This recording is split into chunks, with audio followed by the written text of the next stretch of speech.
তো চলো বন্ধুরা, আজকে তোমাদের সাথে একটা রেসিপি শেয়ার করব। তো রেসিপিটা করার আগে সবার প্রথমে আমার মাছের ডিমেরটা বড়া বানাতে হবে। তো মাছের ডিমের মধ্যে আমি দিয়ে দেবো পরিমাণ মতো লবণ আর দিয়ে দেবো পরিমাণ মতো হলুদ। আর আমি কি দিয়ে করব সেটা দেখার জন্য তোমরা পুরো ভিডিওটা দেখতে থাকো। আর এর মধ্যে কী কী দেবো, আর আমি মাছের ডিম দিয়ে রেসিপি করব। সাথে থাকবে লাউয়ের ডগা, বেগুন, আলু, কোয়াশ, ঝিঙ্গে, মিষ্টি আলু, এগুলো সব কিছু দিয়ে একটা রেসিপি করব। তো তোমরা যদি পুরো ভিডিওটা না দেখো তাহলে বুঝতে পারবে না কীভাবে করব। তো এখানে হলুদ দিয়ে দিলাম, লবণ দিয়ে দিলাম, আর কি দিয়ে দিলাম লঙ্কা মানে বাটা, আর দিয়ে দেবো পরিমাণ মতো চালের গুঁড়া। চালের গুঁড়োটা দিয়ে এটা এখন খুব ভালো করে মেখে নেব। খুব ভালো করে মেখে নিয়েছি। এখন চলো একটা বড়া বানিয়ে নেই। ছোট ছোট করে বড়া বানিয়ে নিই। প্যান বসিয়ে দিয়েছি, প্যানের মধ্যে তেলও গরম হয়ে গেছে। এর আগে প্যানের মধ্যে মাছ ভাজি হয়েছিল, তো সেই তেলের মধ্যে ছোট্ট ছোট্ট করে বড়াগুলো এখন ভেজে নেব।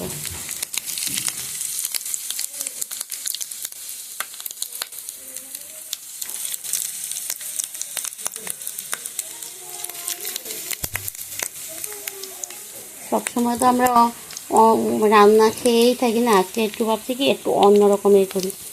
লাউয়ের ডগা পাতা চচ্চড়ি খেয়ে থাকি, শাক খেয়ে থাকি, নিরামিষ রান্না করে খেয়ে থাকি, ডালনাও খেয়ে থাকি। এখন আজকে ভাবছি একটু অন্য রকমের করে করবো। তো মাছের ডিম দিয়ে করব। তো মাছের ডিমগুলো একটু বড়া ভেজে নিই।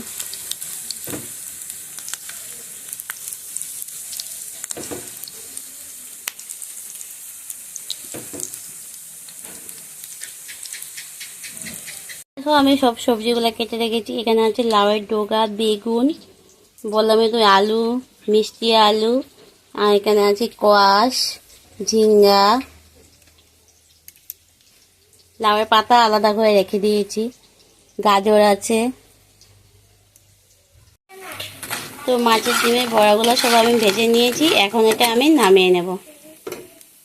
তেলটা গরম হয়ে গেছে, এখন পেঁয়াজ কুচি দিয়ে দেবো।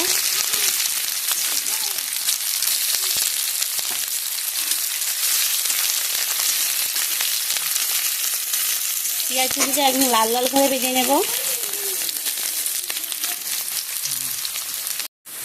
পেঁয়াজ কুচিটা লাল লাল হয়ে গেছে, এখন আমি এক এক করে সবজিগুলো দিয়ে দেব।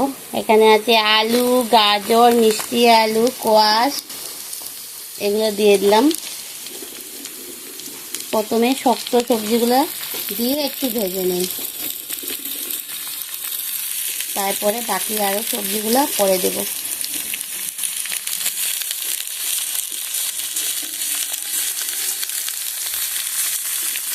এবার পরিমাণ মতো লবণ দিয়ে এই সবজিগুলো অল্প ভেজে নিন।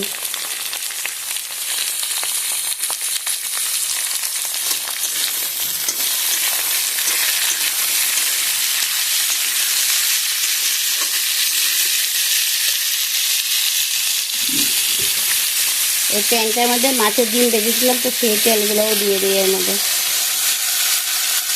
না হয় তেলগুলো খাওয়ানো যাবে।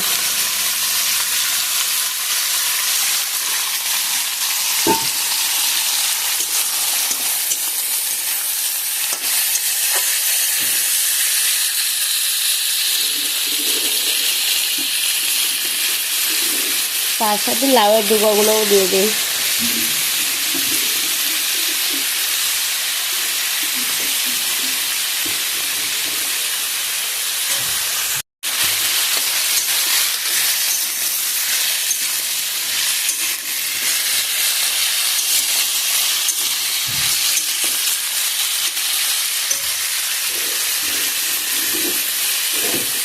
এখানে আছে ঝিঙ্গা আর বেগুন, সেটাও দিয়ে দিই।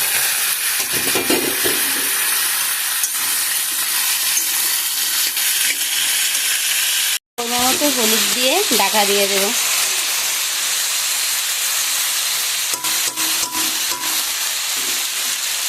কিছুক্ষণ ঢাকা দিয়ে দেবো।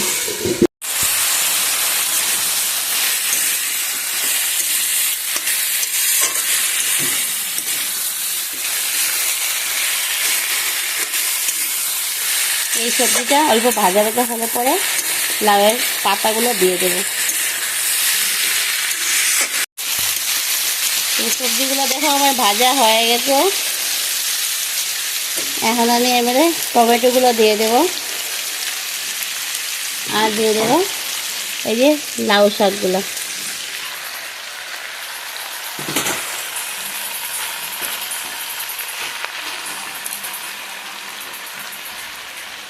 এটা এখন আমি ঢাকা দিয়ে দেবো।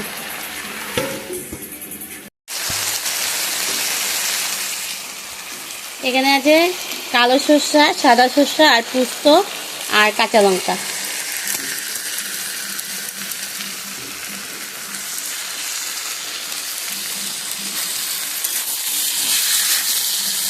আর এটার মধ্যে আছে কি 2-3 কোয়া রসুন আছে আর আদা আছে। আদা রসুনের কথা বলিনি, অল্প একটু আদা আছে আর 2 থেকে 3 কোয়া রসুন আছে এর মধ্যে, একসাথে বেটে নিয়েছি।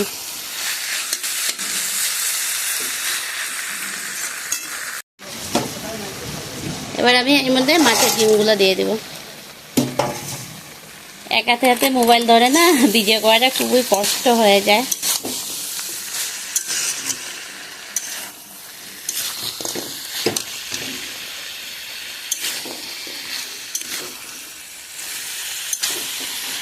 রান্নাটার গন্ধটা কিন্তু খুব সুন্দর বেরিয়েছে, খেতে কিন্তু খুবই ভালো লাগবে।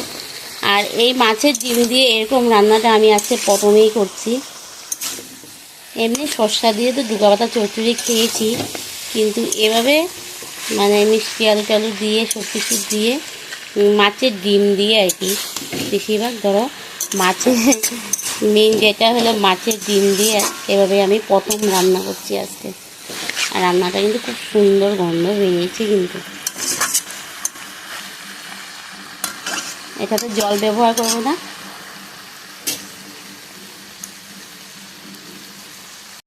তো বন্ধুরা দেখো রান্নাটা একদম কমপ্লিট হয়ে গেছে। এরকম অবস্থায় আমি নামিয়ে নেব। তোমাদের কাছে কেমন লেগেছে? যদি ভালো লাগে লাইক করবে, কমেন্ট করবে, শেয়ার করবে। আর যারা এখনও আমার এই চ্যানেলটি সাবস্ক্রাইব করেনি প্লিজ সাবস্ক্রাইব করে দিও, পাশে থাকা বেল আইকনটা অল করে দিও। আর যারা আমার নতুন বন্ধুরা ভিডিও দেখছো প্লিজ তোমরাও চ্যানেলটা সাবস্ক্রাইব করে দিও। আর যারা ফেসবুক থেকে দেখছো প্লিজ তোমরা একটু ফলো করে নিও। তো আজকের মতো টাটা, বাই বাই।